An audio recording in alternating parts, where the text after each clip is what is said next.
everything? Test, test, test. 1, 2, 3. All right. Well, the thing I hate most about having class in this room is that we're all spread out. I know that we're supposed to be right now because of COVID and all that stuff. But if you can't see, I need this. I don't need it, but I like the whiteboard when I'm doing this, especially when we're doing words and whatnot. So if you can see it, great. If you can't, I'm sorry. We'll do the best we can, and you can still follow along. We're in this series that we're calling God's Words, and we're just talking about words throughout the religious words, churchy words, words that we've all heard, maybe even used, and that we know the meaning of, but do we really know the meaning of? And how do they connect to everything? And so, Robert did an excellent job last week with the grace, and I told him he could choose anything he wanted to, and he's like, I always want to talk about grace, and he did an excellent job. This week, because it is Baxter Sunday, because it is, we do have a very mission-focused thing going on today. The word I want to use is witness. Now, let's talk about witness. What is a witness? And just give me some off-the-cuff definitions. What is a witness? Observer, someone who sees a crime. There you go. Anybody else? Can I get a witness? A testifier. That's good. That's good. Anybody else got anything? I don't want to step on anybody, but what? Witness. First-hand account. There you go. That's really the Webster's definition of the verb witness is to see, hear, or know by personal presence and perception. To be present at an occurrence as a formal witness, spectator, bystander, etc. So this is, or if you use it as a noun, an individual who being present personally sees or perceives a thing, a beholder, a spectator, a person or thing that affords evidence that gives testimony as in a court of law. Now in the Bible, witness is someone who sees something important, someone who experiences something important and then is able to give a first-hand account of that. And this goes all the way through from the Old Testament to the New. Now, I'm not going to pretend to write in Hebrew, so we're going to do the anglicized version. But in Hebrew, it's a word called aid. And it means one who sees, one who witnesses. In Greek, in the New Testament, it's going to be called a martus. And again, we're not going to write in Greek. We're going to use the anglicized version of it, and nobody's going to care. Aid and martus. Now, in the Old Testament, this is somebody who sees something, and then when whatever they see, they will talk about. They will. The word there is a form of this called ood, and they will ood, and basically that's translated in our Bibles as bearing witness. Right? You've heard that term. Bear witness, and that's throughout the Old Testament, that Hebrew concept of bearing witness. Now in the Greek it's going to be matureo, but it's still the same basic root. And we'll see this all through, not just in evangelism, but in practical things. We've been studying Ruth, right? And we just got through with that series. When Boaz goes to buy that property, and by proxy get Ruth as his wife, when he goes to buy that property from Naomi's family, he calls a bunch of people together at the gate to watch the transaction take place, right? And that's, they are going to aid, they are going to be a witness so that if there is any dispute later, they can bear witness to the transaction that they saw take place. And so that's just a legal biblical aspect of how that's happening. Scripturally, throughout the Bible, though, God talks about wanting to have people who will who will bear witness of him. From the very beginning, he's going to choose, and if you have your Bible, somebody turn to Genesis 31, verse 44. Genesis 31, 44. Because we can go through the whole beginning and start at creation. We're not going to do that. We're going to jump just a little bit forward. But from creation, then sin comes into the world. There is separation between God and man. And from that point on, God decides that he's going to fix this problem. He's going to repair that relationship. And he decides to do it through the family of one man. And he starts with Abram. And somebody who can read it really, really loud, Genesis 31, 44, if you want to just read that as loud as you can where everybody can hear you.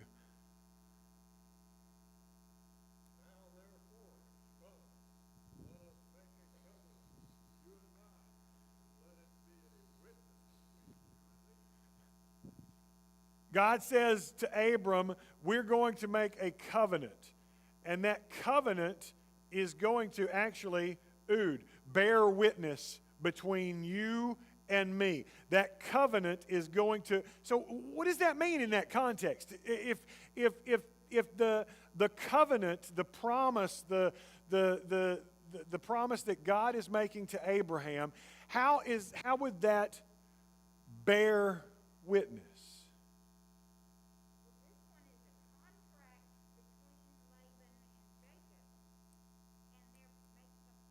Right. That Laban's making a promise that he won't do something bad to Jacob and his wife. Right. And so, how does that contract then bear witness? Say that again, Jerry. It's signed by several people. Okay.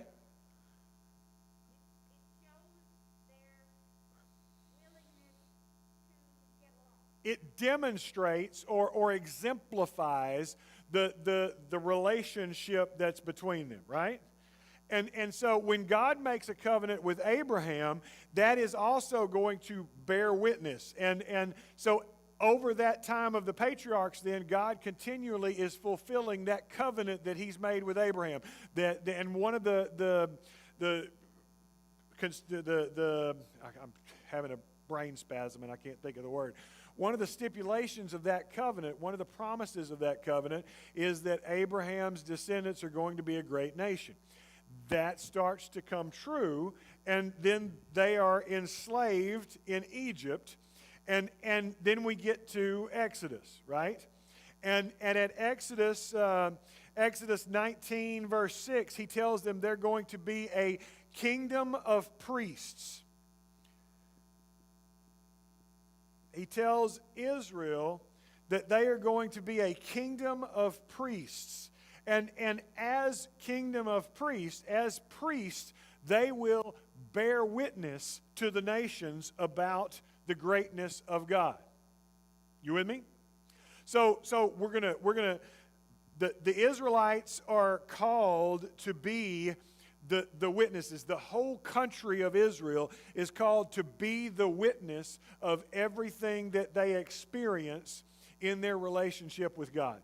Everything from the Passover to the parting of the Red Sea on into the Promised Land, they are supposed to bear witness about God's greatness, right?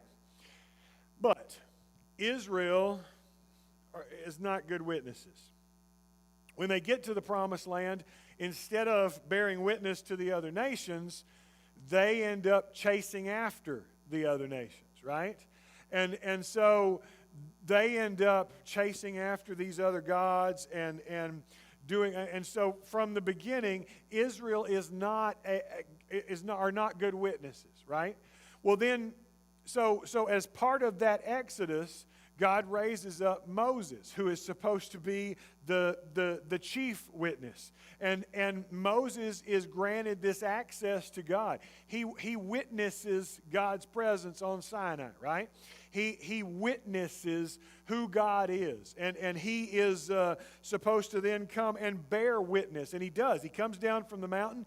He even writes a song so that they will remember this forever. And he is going to be the chief witness to everything. But the people still forget.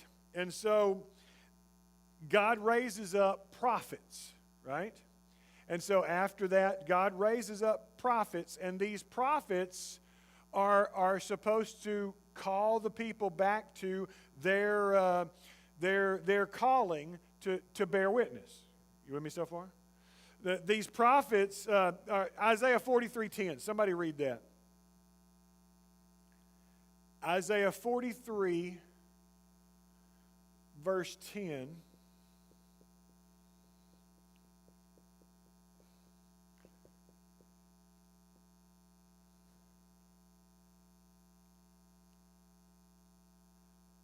Whenever you get it, just start loudly.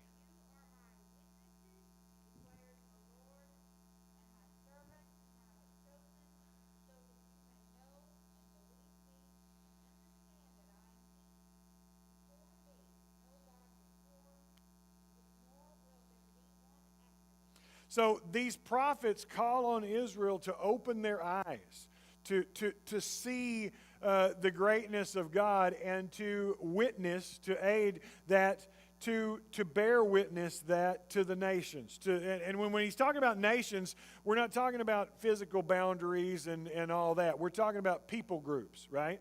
And so Israel is supposed to bear witness to these other groups. And so the prophets start calling them. You are to be my witnesses, says God. I'm calling you to be my witness. Isaiah sees God as this great cosmic king, and he is sent to bear witness to Israel that they're blind and corrupt and that they fail to see God as their king. 43:12. Somebody, you're right there, Pat. Read verse 12 while you're right there.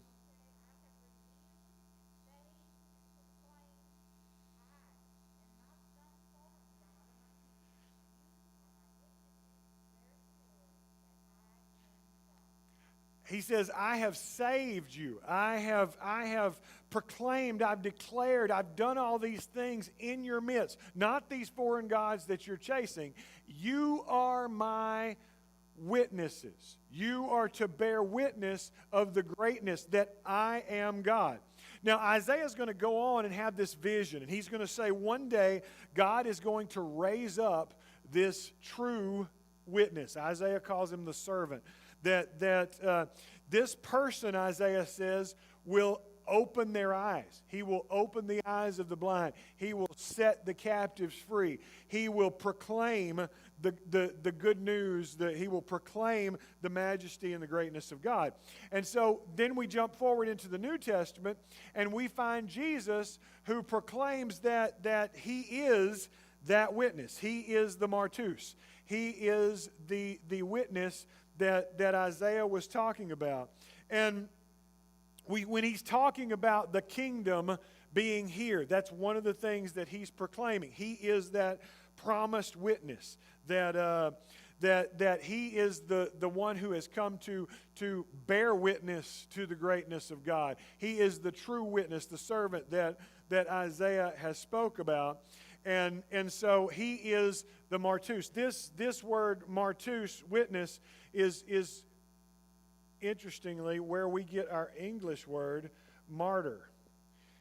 Now, how are those two connected? How is a witness and someone who's killed for what they believed connected? Because that's an English word that comes from this Greek root. How is a witness and a martyr connected? Anybody want to take a stab at that? Jason? No, there's no wrong. I'm asking what you think.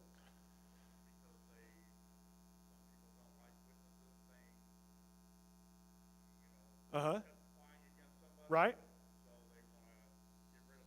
That's why they have the witness protection and all those movies, where the person's in witness protection because the mob's out to get them or whoever's out to get them because they don't want them testifying. Okay, I buy that. Anybody else? Yes, Ali. I mean,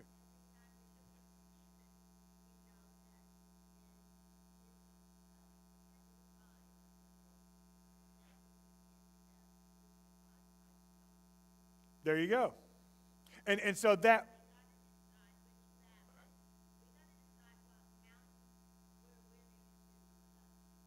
Die on. There you go. And that witnessing led to his being killed for what he was, the witnessing that he was proclaiming. Okay.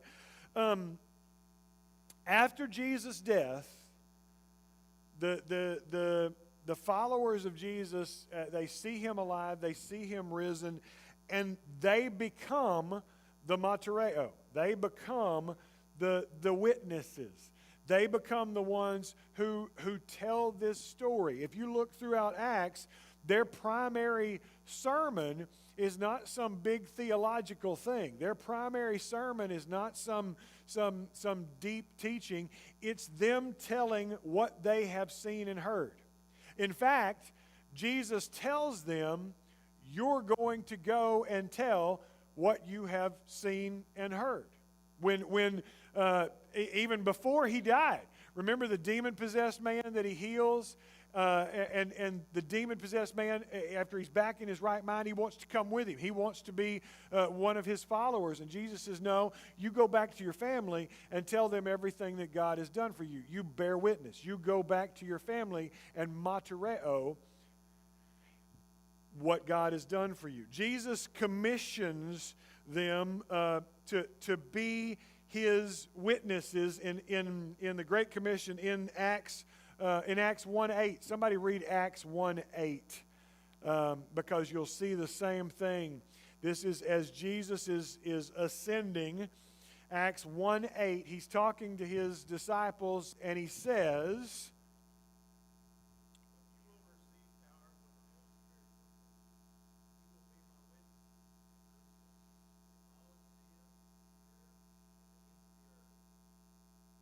you will be my witnesses. You are going to proclaim what you have seen and heard. It's not about you are going to teach how much Bible knowledge you have. It's about you are going to tell people what God has done for you.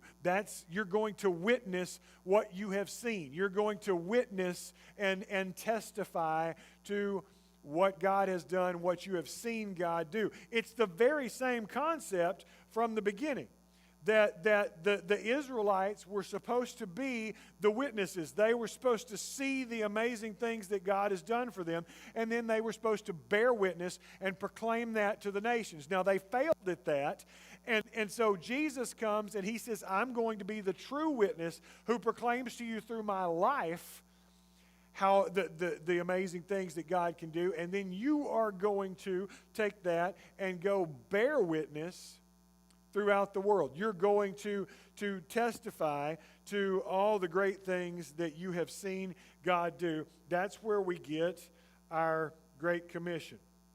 And I almost did this one as our word today because that's there was a recent study, 2019 actually, that found that the majority of church-going American Christians, Protestant Christians, who regularly attended church, knew the term Great Commission but could not tell you what it meant. Isn't that interesting? I don't know what that. We're not going to talk about what commentary that makes on 21st century American church, but the majority of church-going American Christians were either unfamiliar or could not explain the term Great Commission. So even those familiar with it, 25% recognize the phrase, and only 17% were familiar enough to explain its meaning. So let's take a turn here And if you were going to, this is not a test, I didn't set you up here, but if you're going to explain to someone what is the Great Commission?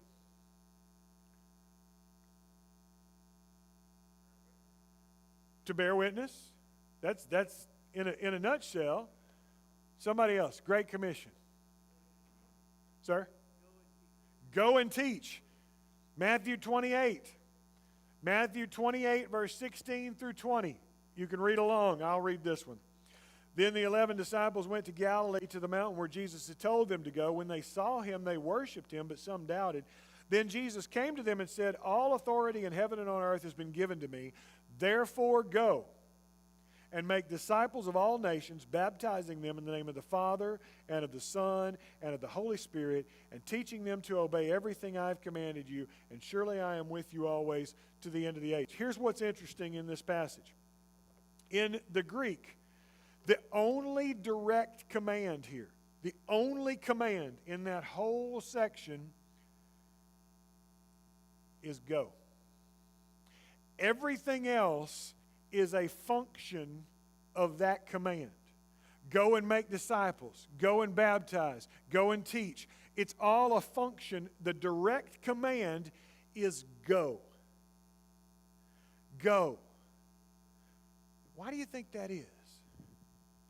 Because he doesn't send them, he doesn't say go to Macedonia and start there and work your way back in, right? He says go, and then we read in Acts that you're going to be my witnesses. How did it work?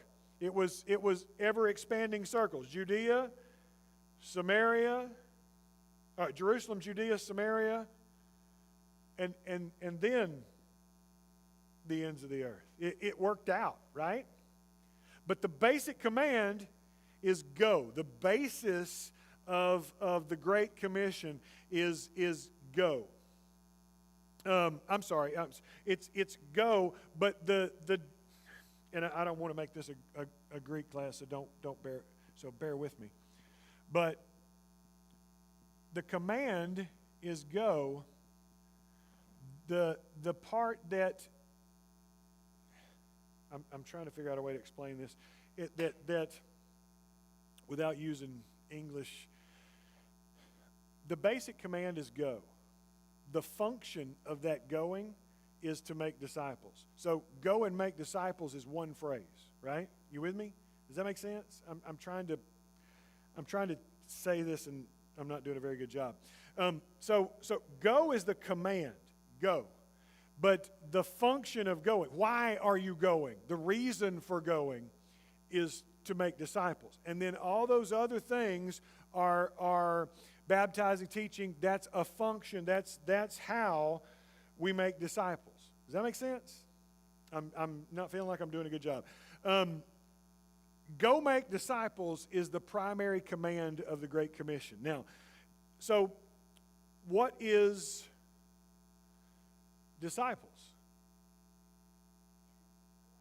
A student, a learner, a follower. All those are true. All those are legitimate. A student, a learner, a follower, a teacher. I'm going to give you something right here. And here is that's the Anglicization of the Greek word for disciple. It's mathetes. Now, here's why this is important. Because this root of disciple is directly a derivative of the word for witness. So, Jesus is the witness. He says that his disciples are going to be his witnesses. He says, you are going to be my witnesses throughout the world, and you are going to bear witness by being a disciple. And the root of a disciple is witness. So what do you see? All those things that we said are disciples are true. A learner, a pupil, a follower, those are all literal translations of this word.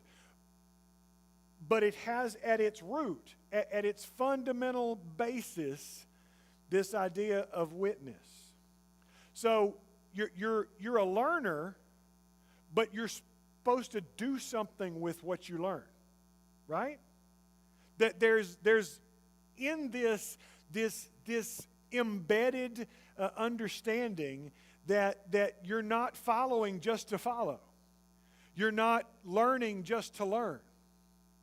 That there's a purpose for those things, and that purpose is that you will then teach, bear witness, that you will pass along your experiences, your knowledge, what you get from following, what you learn from the teaching, that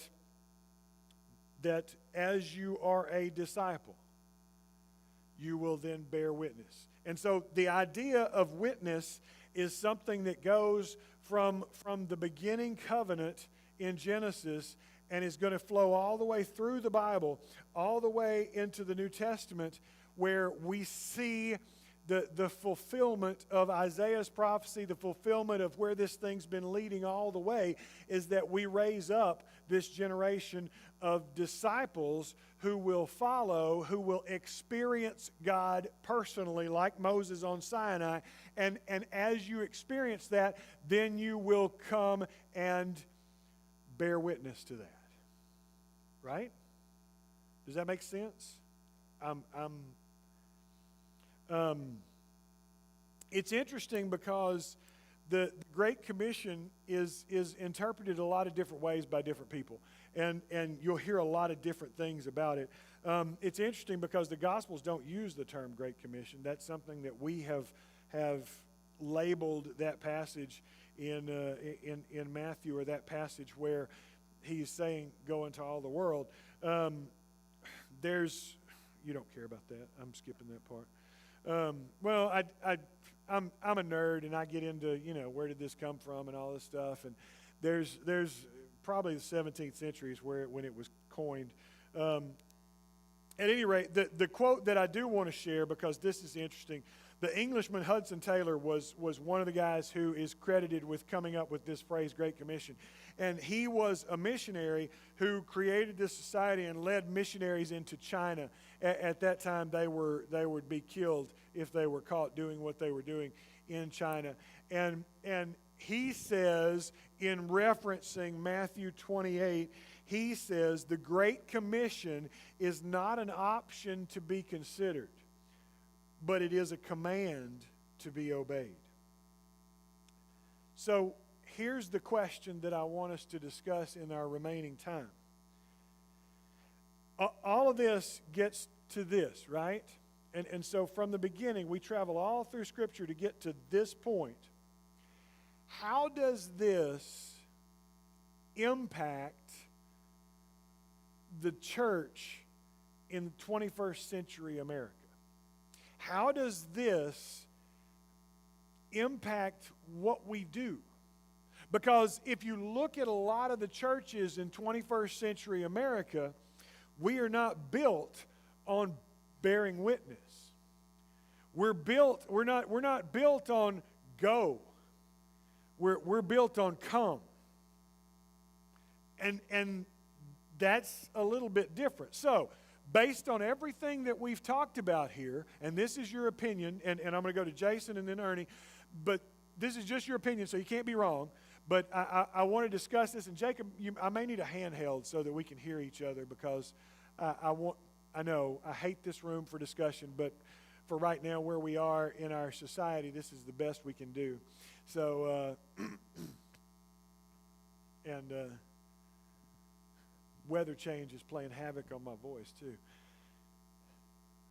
Okay, Jason's going to start. I just want to say it's like, because we have a congregation of people coming to learn about Jesus Christ and the disciples and everything, and then those people can tell other people and bring more people to the church. Absolutely.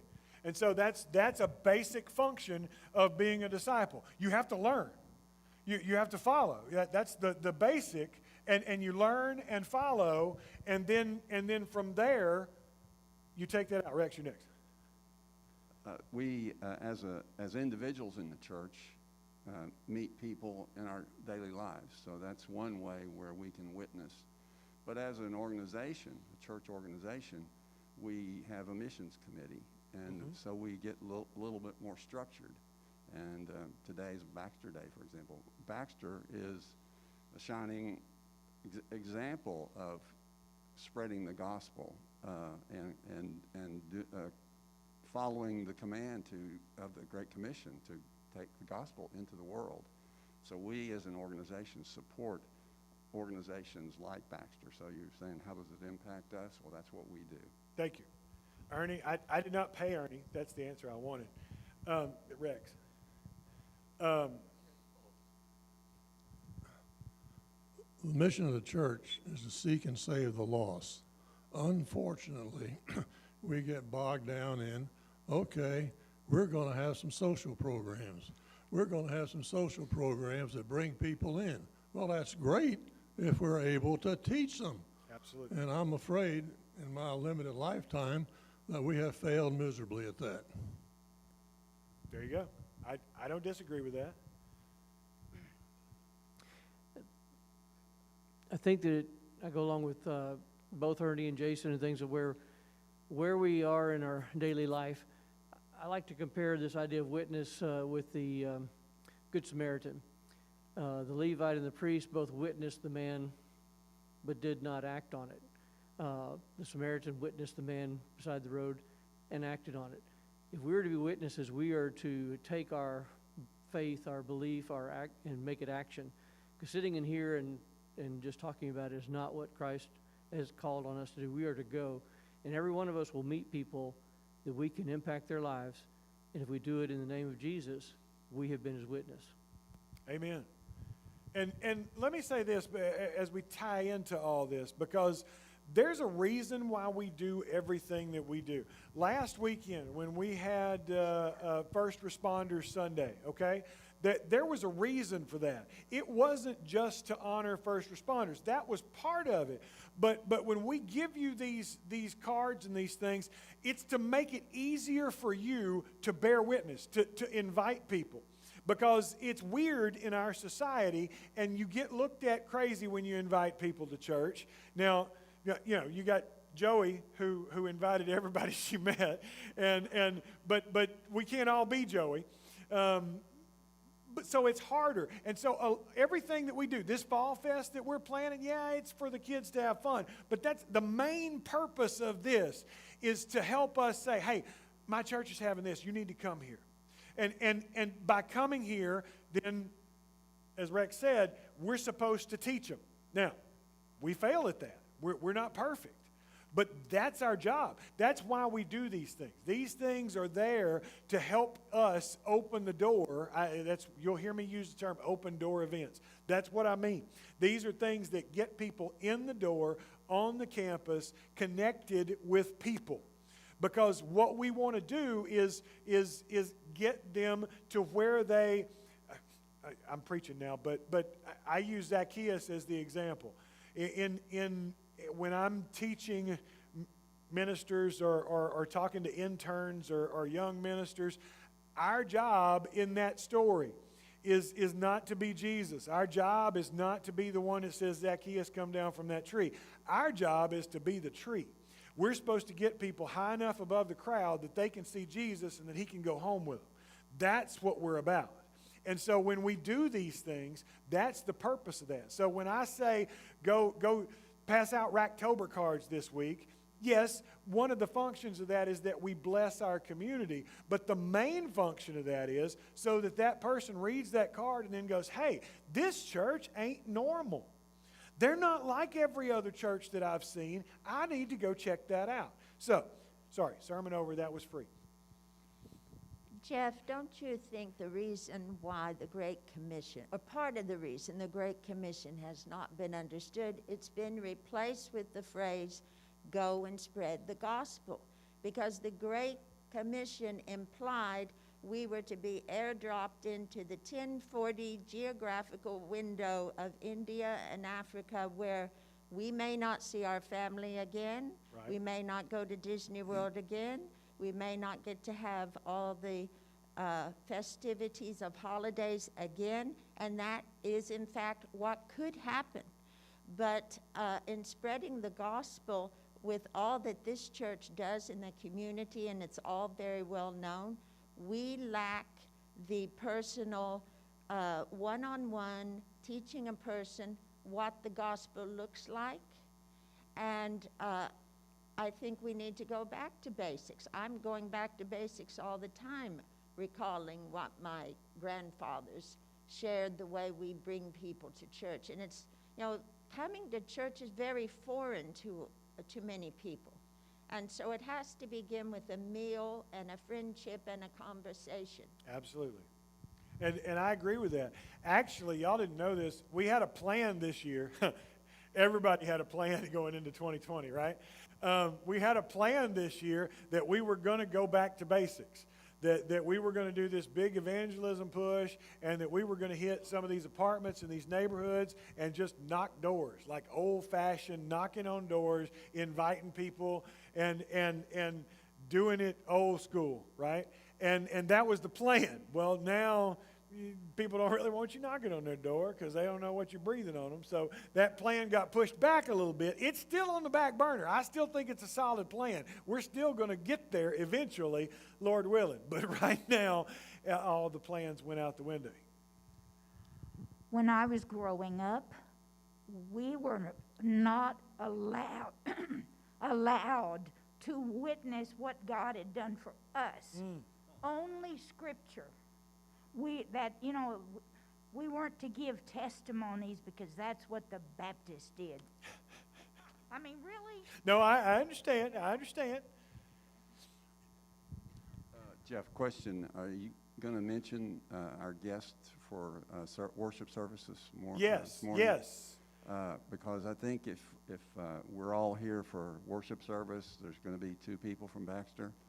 And if you want to hear what a real evangelist is, and a couple who has sacrificed and people are really living for God, you'll pay attention to what they have to say and take a special interest in their lifestyle. Absolutely. And Diane. And I'm kind of like with what Pat said.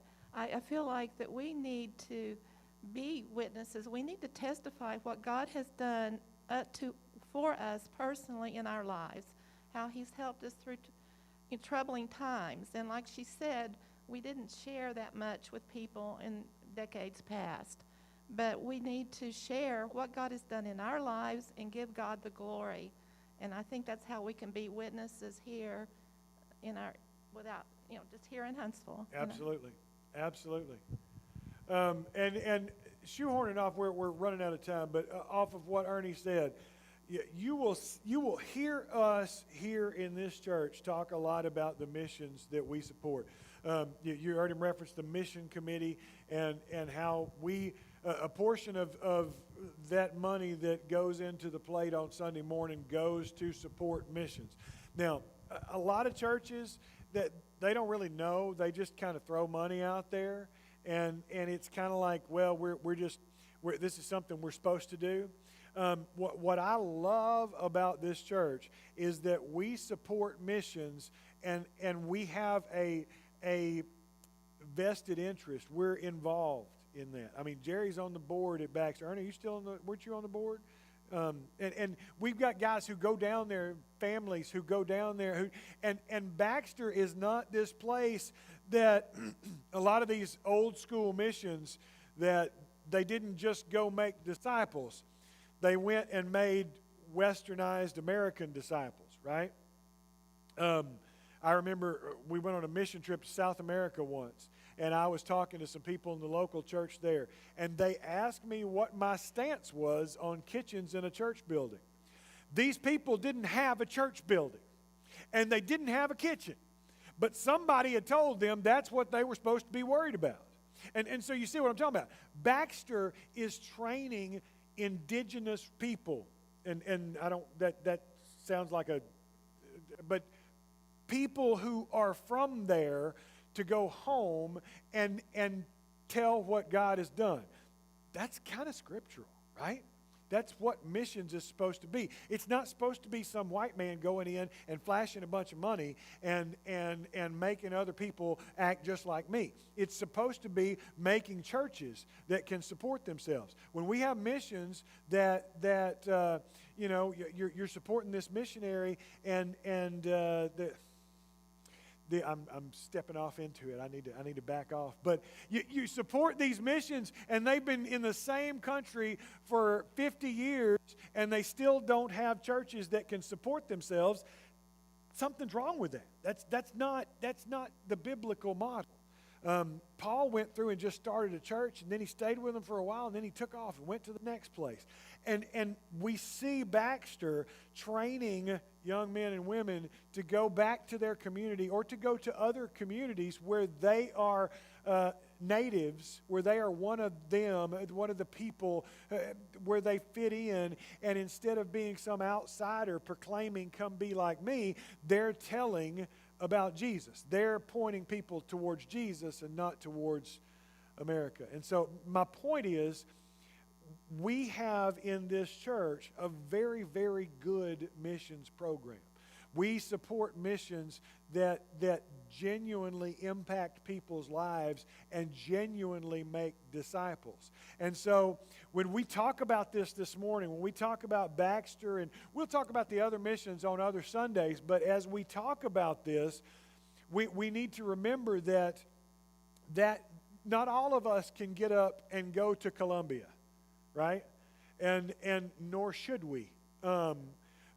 But a lot of us here can put a little money in a plate, and that money can go to support Sebastian, that you're going to hear this morning, as he ministers, and he and his wife and his church minister to the people in Cartagena. And that's kind of a scriptural model. And I'm through with the sermon. That's bearing witness in a lot of different ways. Jason.